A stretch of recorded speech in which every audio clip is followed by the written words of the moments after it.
오늘 하루도 녹음 많으셨죠? 오늘 지난주일 담임 목사님 말씀을 기억하면서 우리 좌우에 계신 분들과 함께 인사하겠습니다. 아비의 단계까지 우리 함께 자라갑시다. 아비의 단계까지 우리 함께 자라갑시다. 한 번 더 인사하겠습니다. 날마다 성숙해 갑시다. 날마다 성숙해 갑시다. 아멘. 여러분들에게 가장 소중한 것이 무엇입니까? 마음속으로 한번 생각해 보시겠습니까? 나는 무엇이 소중한가 한번 생각해 보십시오. 생각해 보셨습니까?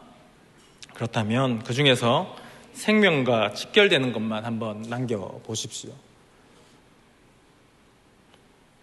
아마 물, 공기, 햇빛, 음식 같은 것 이런 것 떠오르십니까? 나는 아닌데 이런 분 계시지는 않습니까? 사실 우리 생명과 직결되는 것은 물과 공기, 음식 이런 것이 필수적인 것이죠. 그런데 우리는 이것을 너무 당연하게 여기고 살아갑니다. 그래서 거기에 대한 감사도 있고 그렇게 소중함을 모른 채 지내고 있는 것이죠. 그렇지만 이런 것들이 사라지면 어떻게 됩니까? 우리의 삶과 죽음은 그 경계가 무너지고 맙니다. 마찬가지입니다. 천국의 가치도 우리의 삶 속에서 깊이 스며들어 있지만 때때로 우리는 그 소중함을 잊고 살아갑니다. 천국은 우리의 영혼을 지탱하는 가장 중요한 가치임에도 불구하고 그 가치를 날마다 느끼고 누리며 살아가고 있는지 돌아볼 필요가 있습니다. 여러분의 일상의 삶 속에서 천국은 어떤 의미가 있습니까? 오늘 본문에서는 소중한 가치를 발견한 사람들의 이야기가 나옵니다. 예수님께서는 그들을 통해서 천국의 가치를 어떻게 이해하고 어떻게 소중히 여겨야 하는지를 우리에게 가르쳐 주십니다. 먼저 천국은 내가 주인이 아닙니다. 천국은 내가 주인이 아닙니다. 오늘 본문 13장 1절을 보시면 그날이라고 13장은 시작합니다. 바리새인과 서기관들이 예수님과 바알세불 논쟁을 하고 표적을 구한 바로 그날입니다. 예수님과 논쟁한 그날에 예수님께서 하나님 나라 비유를 말씀해 주셨습니다. 그렇기 때문에 우리가 먼저 바리새인들이 인식하고 있는 하나님 나라에 대한 그 확인이 필요합니다. 그들이 천국에 대해서 어떻게 생각하고 있었는지 알아야 그날 예수님께서 하나님의 나라를 어떻게 비유하셨는지를 알 수 있기 때문입니다. 바리새인들은 당시 유대사회에서 굉장히 존경받던 사람입니다. 많은 사람들이 그들을 동경하였고 존경했습니다. 그들처럼 완벽하게 하나님의 말씀에 순종하는 사람이 없었고 하나님을 사랑하는 사람이 없었다고 생각했습니다. 마치 흠없는 양 같은 그런 사람이 바리새인이라고 생각했던 것이죠. 평범한 유대인들뿐만 아니라 바리새인 스스로도 자신들을 그렇게 생각했습니다. 자신들은 흠이 없고 완벽한 하나님의 백성이라 여겼던 것이죠. 세상 모든 민족 중에 의인인 민족이 바로 이스라엘이었고 그 의인 중에 의인이 바로 바리새인이라 생각했습니다.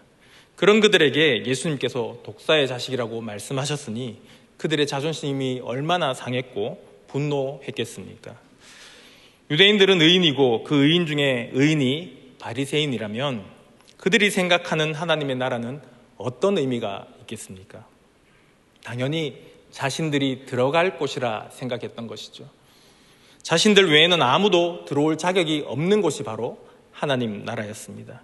그들에게 하나님의 나라가 세워지는 것은 기쁨이었고 즐거움이었고 잔치였습니다. 당연히 소유해야 할 것을 소유하는 날이기 때문입니다. 그래서 하루빨리 하나님의 나라가 이루어질 것을 그들은 기대했죠. 반면에 이방인들에게 하나님의 나라는 심판의 날이었습니다. 의인이 아닌 악인들이 심판받는 것은 당연한 것이었고 악인인 이방인들은 결탄코 하나님의 나라에 들어올 수가 없었습니다. 바리새인들은 하나님의 나라가 건설되면 이방인들은 심판받게 되고 의인인 자신들에게는 반드시 상을 주신다라고 믿었습니다. 그 상급은 권력이나 부나 명예로 주어진다고 생각했습니다. 그렇기에 바리새인들의 천국은 상급을 받는 날이었고 동시에 이방인들을 심판하는 통쾌한 날이었습니다. 이런 이들이 예수님을 메시아를 인정하지 않은 이유가 어디에 있었겠습니까? 예수님은 그들이 기다리던 메시아가 아니었기 때문입니다. 그들은 메시아가 유대인인 자신들을 로마의 압제에서 해방시키고 아브라함의 언약을 성취해서 크고 강대한 나라, 부강한 나라를 건설해서 세계 최강대국이 되는 것을 고대했습니다. 그때가 되면 자신들은 높은 지위에서 메시아와 함께 온 세상을 통치할 것이라 믿었습니다. 많은 이단들의 주장이 이와 비슷하지요. 그들의 기대를 이루어 주실 분이 바로 메시아라고 그들은 믿고 있었죠. 그렇기 때문에 메시아는 나약하면 안 됩니다. 초인류 강대국, 아무도 침략할 꿈도 꿀 수 없고 누구라도 그 앞에서 떨며 엎드릴 수밖에 없는 그런 강력한 지도자, 그가 이룬 나라가 바로 하나님의 나라라고 생각했습니다. 그리고 그 나라가 세워지면 개국 공신과도 같은 자신들은 지금까지 수고한 모든 헌신에 대해서 어마어마한 권력과 물질로 보상받을 것을 기대하고 있었던 것이죠. 그런데 문제는 엄청난 기적을 행하시는 메시아라고 추앙받고 있는 예수님의 모습에서는 그들의 기대를 충족시켜줄 만한 그 어떤 것도 없었다라는 것입니다. 가장 의인이라고 생각하는 자신들에게 예수님이 독사의 자식들이라고 꾸중하시고 오히려 고아와 객과 나그네를 선대하셨습니다. 하나님의 저주를 받았다고 생각한 병든 자의 친구가 되어주셨습니다. 또 세리와 창기 같은 죄인들에게도 친구가 되어주셨죠. 이것은 그들이 기대한 메시아의 모습이 아니었습니다. 그 예수님에게서는 강대한 나라도 막강한 권력도 부도 기대할 수가 없었기 때문이죠. 이런 그들에게 예수님은 하나님 나라를 비유로 가르쳐 주십니다.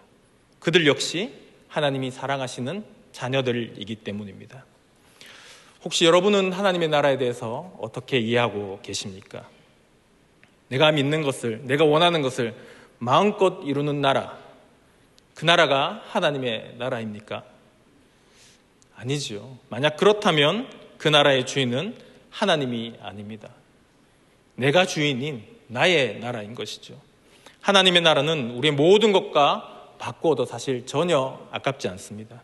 그러나 그렇게 한다고 해서 그 나라가 나의 나라가 되는 것은 아닙니다. 왜 그렇습니까?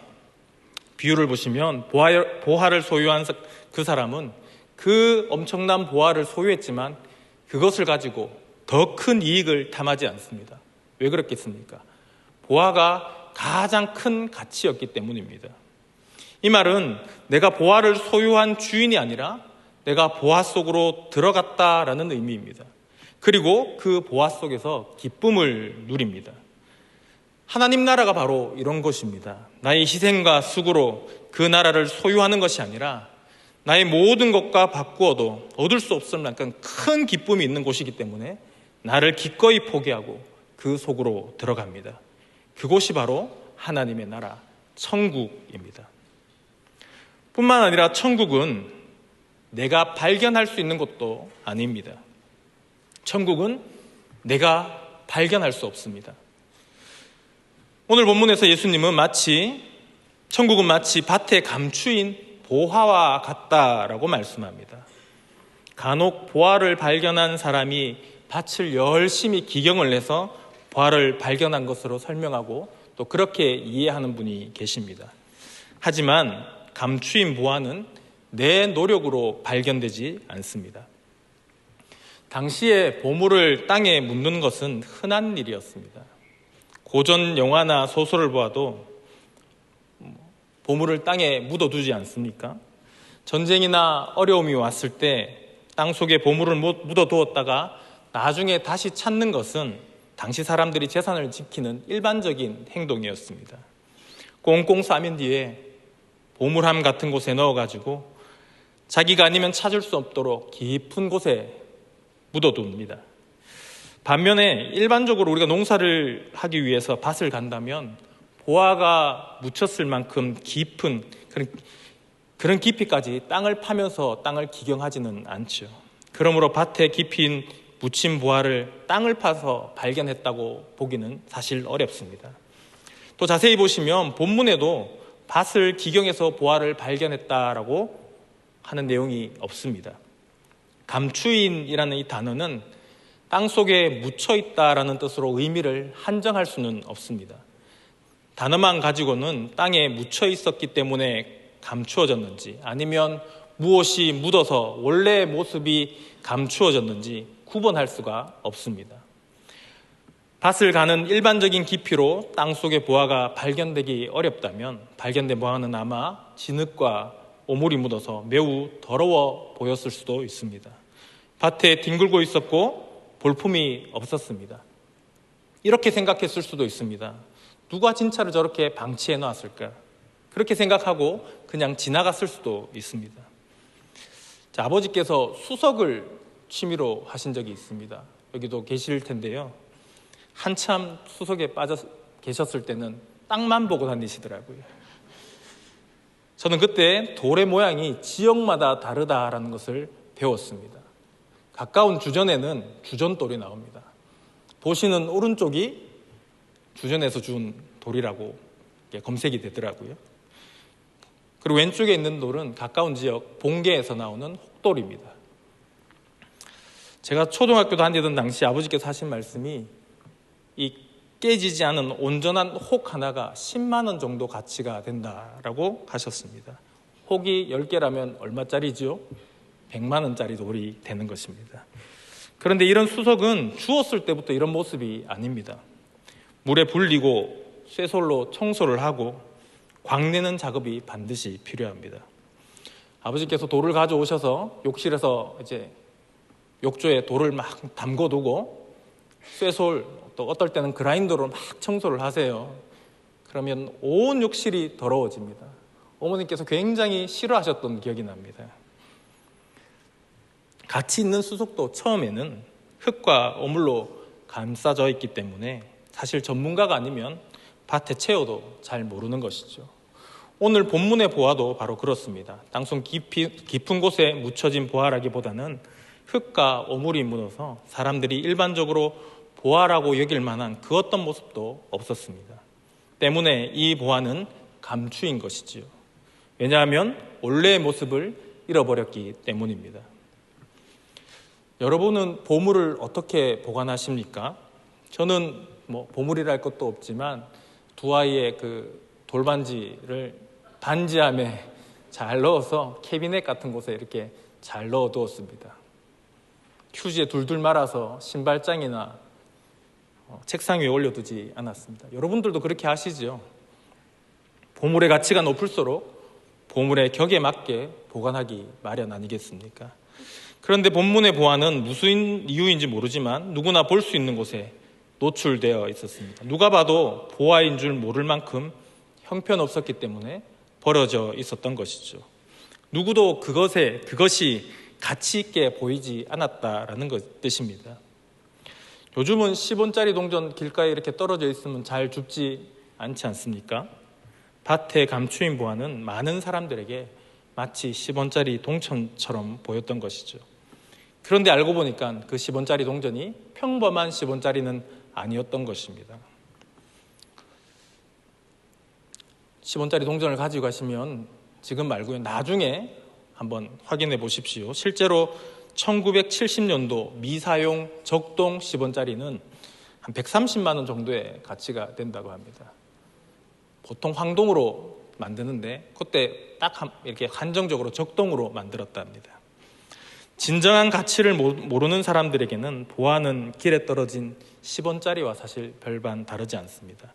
그러나 예수님은 천국은 가치가 숨겨진 보화라고 정의하십니다.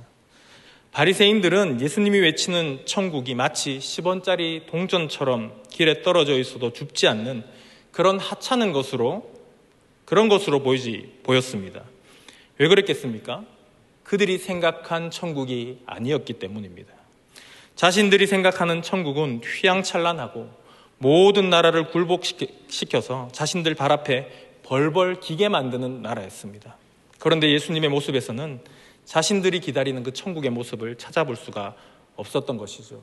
오히려 그들이 죄인으로 여기는 세리와 창녀와 고아들과 함께 어울리는 예수님은 자신들이 기대했던 메시아가 아니었습니다. 그런 예수님에게서 권력과 부와 명예를 보상받을 것이다 기대할 수 없었던 것이죠. 이렇게 하나님 나라를 오해하고 있던 바리새인과 서기관들에게 예수님은 천국의 진짜 모습은 너희들이 하찮게 여기는 진우투성이 속에 감추어진 보화라고 말씀하시면서 그 가치를 깨닫고 받아들인 사람만이 천국을 발견할 수 있다라고 말씀하십니다. 그런데 문제는 감추어진 것을 어떻게 깨닫고 발견할 수 있겠습니까? 그걸 발견해야 소유할 수 있는데 어떻게 그렇게 할 수가 있겠습니까? 그러므로 천국은 천국의 주인께서 주시는 선물입니다. 천국은 천국의 주인이 주시는 선물입니다. 이 말은 발견했다고 모두가 소유할 수 있는 것은 아니라라는 뜻입니다. 오늘 본문은 천국을 두 가지 형태로 비유를 합니다. 오늘 본문을 한 번 더 읽어보겠습니다. 한번 읽어주시겠습니까? 천국은 마치 밭에 감추인 보화와 같으니 사람이 이를 발견한 후 숨겨두고 기뻐하여 돌아가서 자기의 소유를 다 팔아 그 밭을 샀느니라. 또 천국은 마치 좋은 진주를 구하는 장사와 같으니 극히 값진 진주 하나를 만남에 가서 자기의 소유를 다 팔아 그 진주를 샀느니라. 천국은 마치 보화와 같으면서 좋은 진주를 구하는 장사꾼과 같다라고 말씀합니다. 많은 학자들이 이 부분을 쌍둥이 비유라고 말씀합니다. 내용이 같다라는 것이죠. 하지만 저는 오늘 본문의 이 두 비유를 동전의 양면과 같다라고 말씀드리고 싶습니다. 앞뒷면 모두 있어야 진짜 동전 아니겠습니까? 두 비유는 서로 보충하면서 하나님의 나라를 더 선명하게 우리에게 보여줍니다. 먼저 천국은 감추인 보화입니다. 이 보화를 발견한 사람이 천국이 아닙니다. 보화 자체가 천국이라고 말씀합니다. 보화를 발견하기 위해 사람이 노력한 것도 없습니다. 어느 날 우연히 발견되었습니다. 진흙투성이의 그 보화 옆을 수많은 사람들이 지나갔을 수도 있습니다. 하지만 누구도 그것이 보화라고 생각하지 않았습니다. 오직 비유의 주인공에게 기적적으로 보화가 발견되었습니다. 그리고 이것이 보화임을 확신한 그는 모든 소유를 처분하고 보화를 소유했습니다. 그 보화는 이 사람에게 무엇과도 바꿀 수 없는 기쁨이 되었습니다. 그런데 진주 비유는 조금 다릅니다. 진주 비유에서 천국은 장사꾼입니다. 그러므로 엄밀히 말하면 장사꾼 비유라고 말하는 것이 맞을 것입니다. 어떤 장사꾼입니까? 좋은 진주를 구하는 장사꾼, 그가 바로 천국입니다. 진주가 천국이 아닙니다. 천국인 장사꾼은 좋은 진주를 구하기 위해서 전력을 다합니다. 모든 소유를 아까워하지 않습니다. 두 비유가 지금 서로 다른 천국을 말하고 있는 게 느껴지십니까? 하지만 앞서 말씀드린 대로 이것은 동전의 양면과 같습니다. 하나님 나라 그 자체이신 예수님은 바로 극상품의 진주를 찾는 장사꾼이십니다. 이 장사꾼은 좋은 진주를 찾기 위해 온 세상을 돌아다니던 사람입니다. 좋은 진주의 가치를 알았고 또 그 가치가 간절한 사람이었습니다. 그런 예수님이 여러분들을 극상품의 진주로 평가하시고 소유하시고자 자신의 전부를 쏟아 부으셨습니다. 자신의 생명을 포기하셨고 창조주요 주권자이신 신적 권위를 포기하셨습니다. 모든 것을 포기하시고 하나님의 저주를 받은 자로 나무에 달리셨습니다. 그렇게 저와 여러분을 자신과 바꾸셨습니다. 그리고 기뻐하십니다. 그런데 여러분, 솔직히 한번 고백해 봅시다. 저와 여러분은 극상품의 진주가 맞습니까? 저는 솔직히 아닙니다. 극상품은커녕 진주라고 부르기도 민망한 그냥 모래알 같은 저입니다. 그런데 예수님은 그런 저를 보고 극상품의 진주를 발견했다고 환호하시면서 자신과 바꾸셨습니다. 예수님께서 사기당하셨습니까?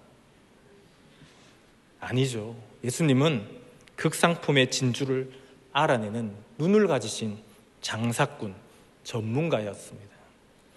예수님은 저도 보지 못하는 저의 본질을 보시고 극상품의 진주라고 평가하십니다.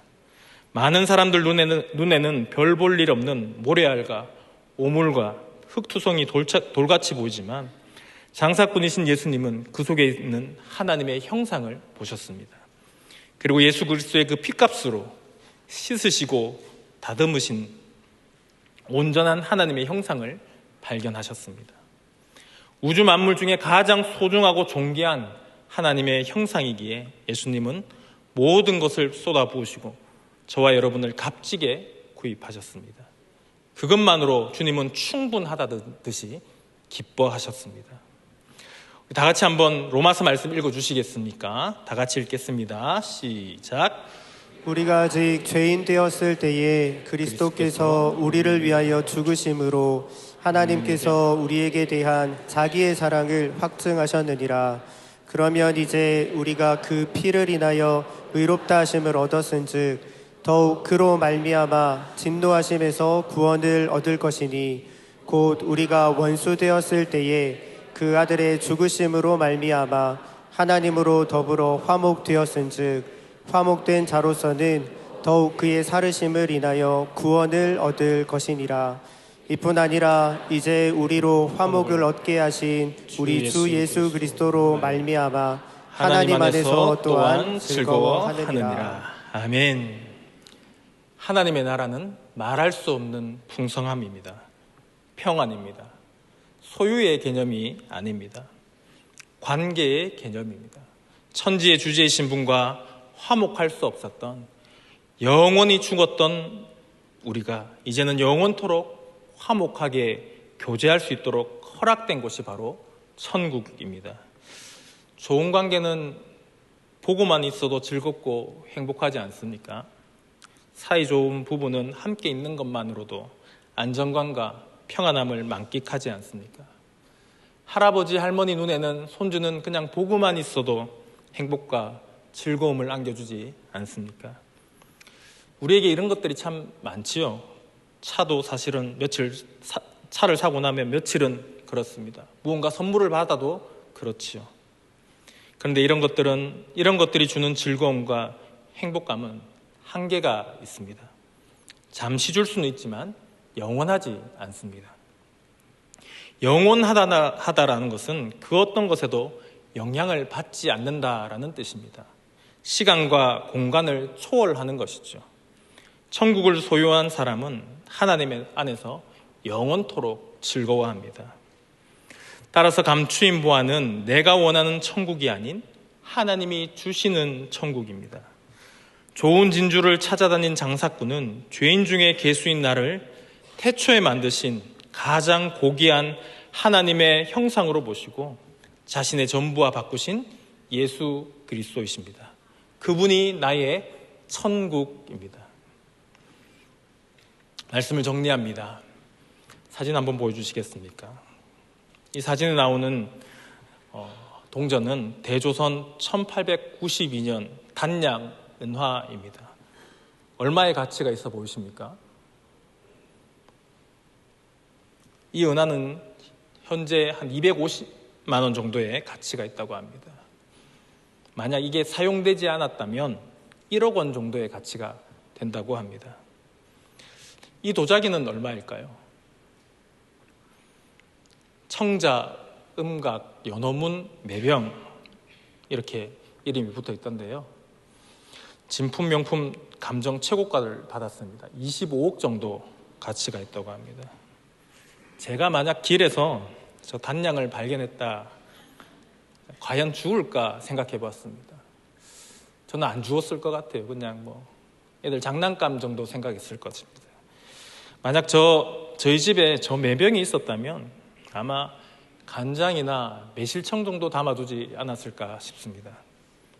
그 가치를 모르기 때문이죠. 저에게 저 병보다는 저의 갈증을 풀어줄 매실청이 더 가치 있다고 느끼기 때문입니다. 우리의 삶에서 값싼 가치들이 우리의 눈을 가릴 때 진짜 하나님의 나라의 가치를 깨닫지 못하게 됩니다. 우리는 하나님의 나라가 얼마나 중요한지, 그 가치를 위해 어떠한 대가를 치러야 하는지 몰랐습니다. 그러나 예수님은 그 천국을 우리에게 주시기 위해 자신을 파셨습니다. 자신의 소유를 다 팔아 보화와 진주를 샀다라는 것은 다른 것은 필요 없다라는 표현 아니겠습니까? 예수님은 저와 여러분 외에는 다른 것은 필요 없다 하시면서 자신의 모든 것을 팔아서 저와 여러분을 산 장사꾼이십니다. 사도 바울은 좋은 진주를 찾아다니는 장사꾼이신 예수님께서 바울 너 외엔 다른 것은 필요 없다 하시면서 모든 것을 내어주셨다라는 그 사실을 발견했을 때 바울 역시 모든 것을 배선물로 여기며 자신의 모든 것을 팔아 감추인 보화이신 예수님을 소유했습니다. 그렇다면 우리는 어떻습니까? 요한복음 4장에 나온 수가성의 여인은 아무리 채워도 채워지지 않는 그 갈급함을 예수님을 통해서 채울 수가 있었습니다. 하지만 우리는 자꾸 다른 것으로 이 갈급함을 채우려 합니다. 우리에게 돈이 없어서 불안하고, 명예가 없어서 행복하지 못하고, 권력이 없어서 삶이 재미없는 것이 아닙니다. 아직 우리 삶에서 예수가 전부라고 인정하지 않기 때문입니다. 왜 예수를 경험하지 못하고 천국을 살아가지 못하는 것입니까? 전부를 팔아서 천국을 사지 않았기 때문입니다. 천국보다 값싼 가치에 우리의 눈을 두고 있기 때문인 것이죠. 예수님은 자신의 전부를 팔아서 진주를 사셨는데 우리는 나의 일부만을 팔아서 감추인 보화를 사려고 하기 때문입니다. 바리새인들은 예수님이 선포하시는 그 천국은 살 가치가 없는 돌멩이처럼 취급했고 무시했습니다. 그러나 예수님은 그런 바리새인들도, 그런 나도 극상품의 진주로 여기시고 전부를 팔아서 구입하셨다라는 사실을 기억하시기 바랍니다. 매일 눈을 뜰 때마다 값싼 가치들이 우리의 눈을 현혹합니다. 이때 가장 고귀한 가치인 예수님을 붙잡고 하나님의 나라를 붙잡으시기 바랍니다. 말씀을 마치면서요. 하나님의 나라를 기억하는 데 도움을 주는 좋은 지표가 있어서 함께 고백해 보기를 원합니다. 우리 함께 고백하겠습니다. 우리는 세상으로부터 부름받은 하나님의 백성입니다. 또한 세상으로 보냄받은 그리스도의 제자입니다. 아멘이십니까? 한 번 더 고백합시다. 우리는 하나님이 자랑하시고 세상 사람들이 존경하는 성도들로 세워가는 바로 그 교회, 울산 대형교회입니다. 아멘이십니까? 마지막으로 우리 한 번 더 고백합시다. 우리에게는 전부를 내어주신 그리스도를 따라 울산을 성취하고 시대를 감당하는 교회의 사명을 나의 삶의 현장에서 감당합시다. 아멘. 천국의 가치는 그런 우리의 고백들을 지켜나갈 때 이루어질 것입니다. 우리가 값싼 가치에 집착하며 천국이라고 착각하기보다는 하나님 나라가 주는 의와 평강과 희락의 가치를 두는 그런 지혜가 우리 모두에게 있기를 소망합니다. 날마다 순간마다 우리를 극상품 진주로 여겨주시는 은혜를 기억하면서 아무것도 없는 우리에게 천국 보화를 주시기 위해 모든 것을 팔아서 구원의 보화를 주신 그리스도 예수님의 사랑 안에서 하나님 나라를 소유한 자답게 의와 평강과 희락을 충만히 누려나가시는 삶을 살아가시를 간절히 축복합니다. 우리 함께 말씀을 기억하시면서 찬양하겠습니다.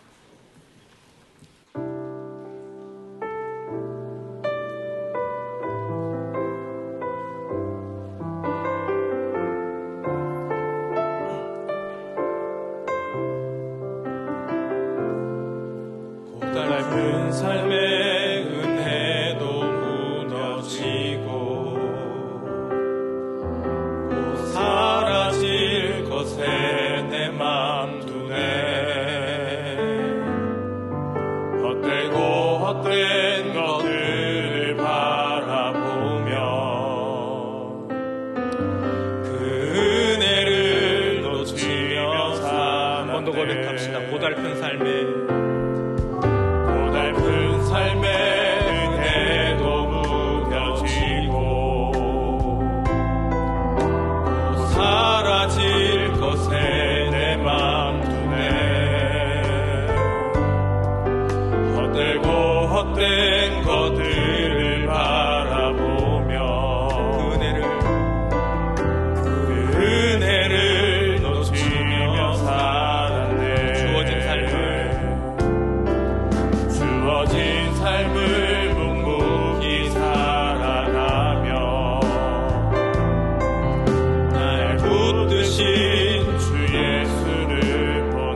주신 그 이름 예수.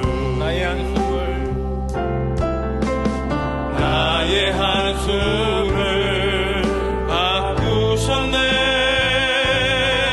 주를 향한 노래로, 소망의 노래로 나의 눈물을 거두신 주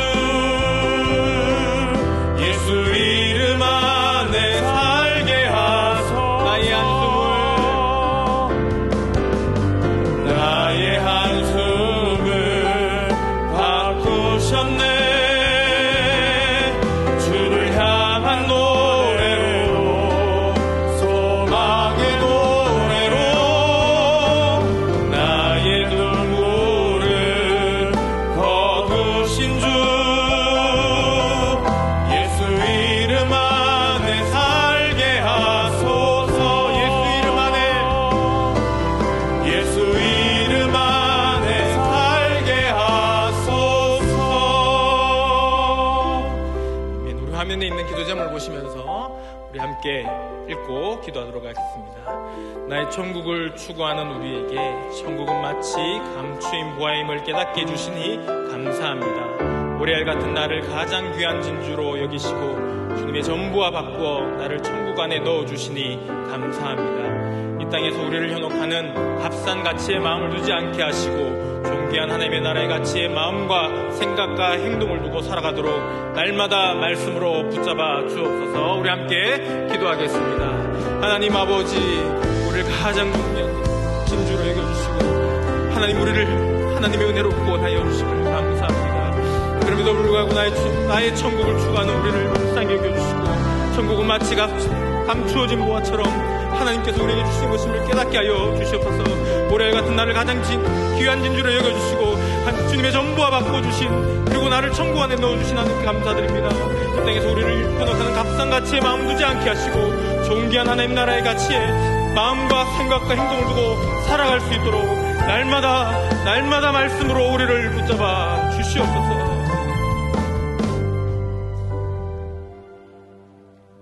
하나님, 천국은 주님께서 우리를 위해 선물로 주신 가장 귀한 보배임을 말씀 안에서 발견합니다.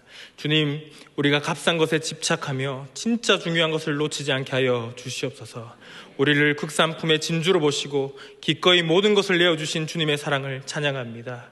주님의 다스림이 우리의 모든 삶 속에서 이루어지게 하시고 보아 그 자체이신 그리스도 안에서 기쁨을 누리게 하여 주시옵소서.